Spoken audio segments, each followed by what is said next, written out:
Hello everybody!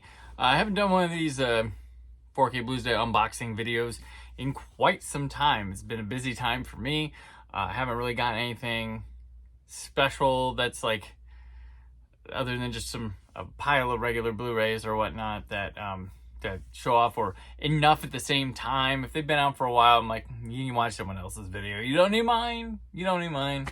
Little old me. But happy to be back here doing another one of these. I got something special that was sent to me that I really wanted to cover and show you that's different from the normal. How you been? Doing good? Good.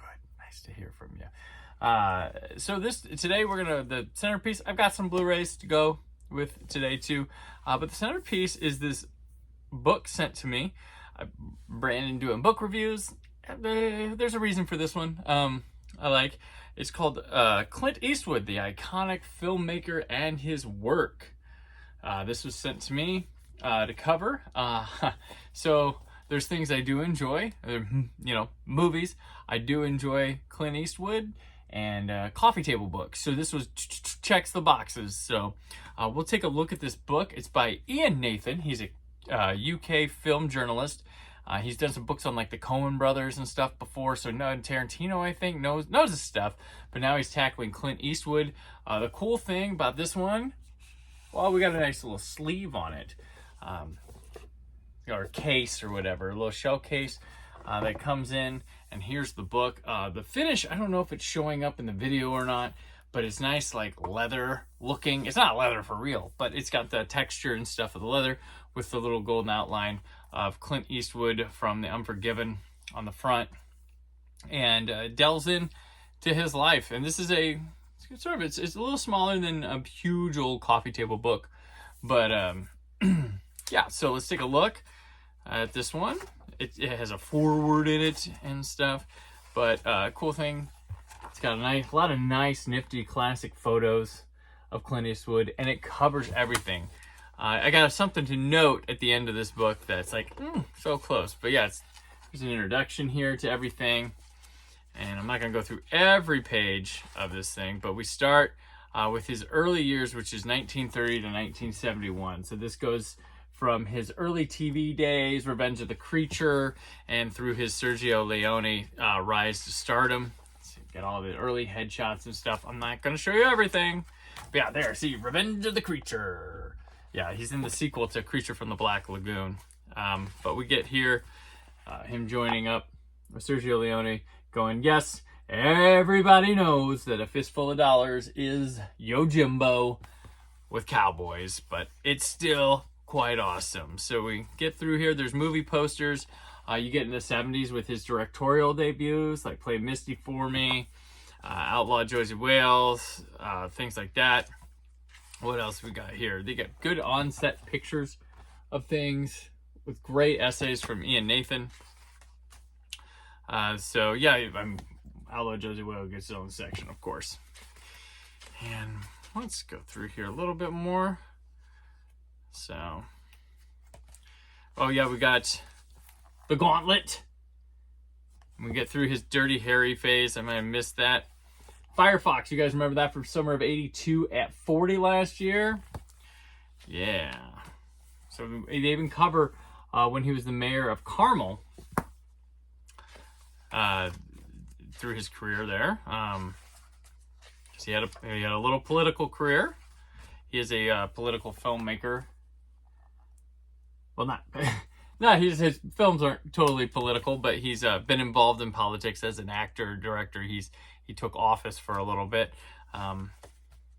He's not we do know the chair incident as an old man with Clint, though I still have always enjoyed Clint's, Clint Eastwood, the celebrity, Clint Eastwood, the director, the actor, the persona. I've always been a big fan of Clint Eastwood. When I was in high school and I had a speech class, I gave one of my speeches I gave was on the career of Clint Eastwood, which was quite fun. And what's crazy is we've had maybe like 25 years of Clint since that, which is crazy. He's a very old man. This area, see, you got $1 Million Baby here in this book. It's quite in depth. Look, oh, him and Steven during the Flags of Our Fathers. There's the Iwo Jima, Gran Torino, which was supposed to be his like swan song as an actor, and then he's come back. And I'll tell you what, so the book ends here with Cry Macho, but I'm sure Mr. Nathan was writing it maybe during or before that, because Clint has, there's the mule, and the director's chair, because Clint himself has announced he's going to be doing one final picture, and this book stops just short of that happening. So I imagine I think Mr. Nathan would probably want a complete book. He'll probably revisit this, add a chapter with the final film of Clint Eastwood, I would think, if he's got the ability to do so. But once again, Clint Eastwood, the iconic filmmaker, and his work, unofficial and unauthorized, but he's got facts down. He's interviewed, he's done his research and stuff. But this is a really nice little book. If you're a fan of the career of Clint Eastwood, this covers the gamut. Nice little read, and great looking photos and pictures and posters they got put in there. So very cool stuff. So definitely, if you're a fan of Clint Eastwood, pick this one up. It's not too bad a price for a hardback that has a nice sleeve in it. So really appreciate them sending me this one over to share with you. And watch a Clint Eastwood movie. Watch a classic Western or something like that, or The Unforgiven, or Dirty Harry. You know, anything. The Gauntlet. Go with that. Who knows?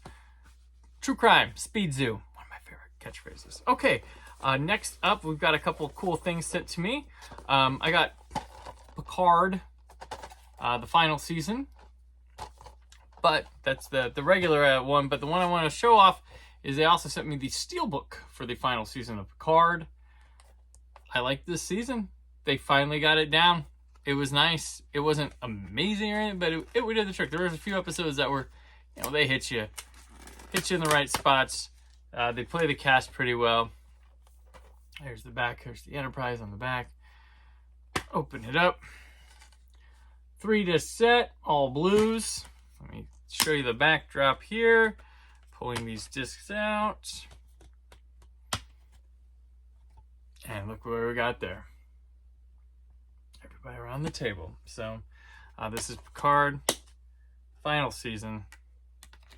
The swan song of Star Trek: The Next Generation. Maybe somewhat Voyager. I don't know. So here we are. Definitely, this will be out soon. But this is cool art for the Steelbook that they have here. Not that this one's bad, but I like this one a little better. So they call it the best season of Star Trek ever. Yay! Thrilling. I'm gonna tell you, at times, yeah. And a hell of a ride. Okay, sure. But this one's available very soon. Next up, this one's over from Disney. Getting back on that physical media thing. You saw the announcement of Loki and The Mandalorian and WandaVision. Now, here's The Nightmare Before Christmas. This should be already in stores, if not very soon. Collector's Edition 4K Ultra HD.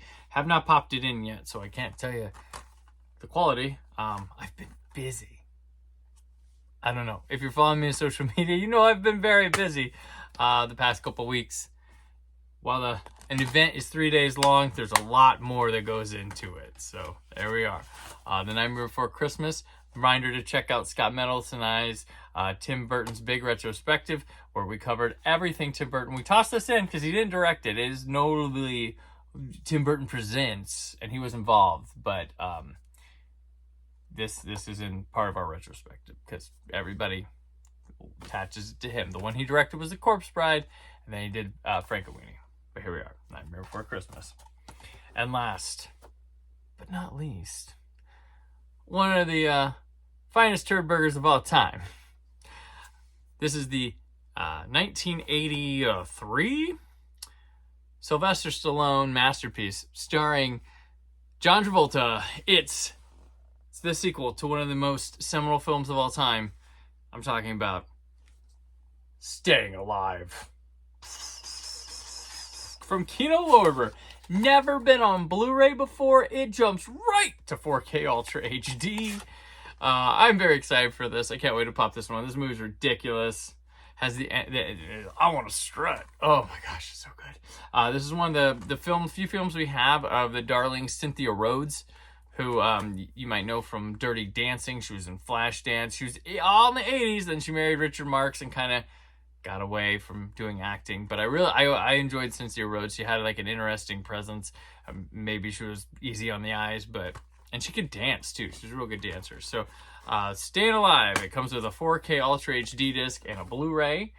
There's an audio commentary by film historian David Delval and Ed King of the Irish Film Institute, and an interview with actress Finola Hughes. That's from Kino Lorber. All right. All those are available or available soon. Check them out. This has been me. Tomorrow on the program, we put the encore for the summer of 93 at 30. Presmax and I discussed a Michael Jackson video. We got a lot of stories and stuff to talk about. It's Michael, so it's going to go bigger, and that'll cap it off. Next week is PopCon week. All my shows, all my interviews, live stuff from PopCon will be dropping each day of the week, probably starting Tuesday, because Monday in America, in the United States, I don't know, does Canada, do you do Labor Day, or is it just us in the States? So I can't just say America, because they might not give a shit about Labor Day. So, Tuesday through Friday, PopCon stuff, and you don't want to miss it. There's really cool stuff, including a brand new beta testing game that Chris Johnson and the Normies and I beta test, and it went really well. Stunned. And we got Kim Is Possible talking about her career and cosplay disability and stuff. You got the regular Brandon Peters show live, and you've got an awesome Doctor Who 60 years celebration that Jeff Arbuckle of Film Seizure, who's now an award-winning podcast, thanks to PopCon, and I did that. People came into and they enjoyed. So I'm very excited to share that all with you who weren't at PopCon or want to relive it. That's next week. So until then, or tomorrow, stay film positive.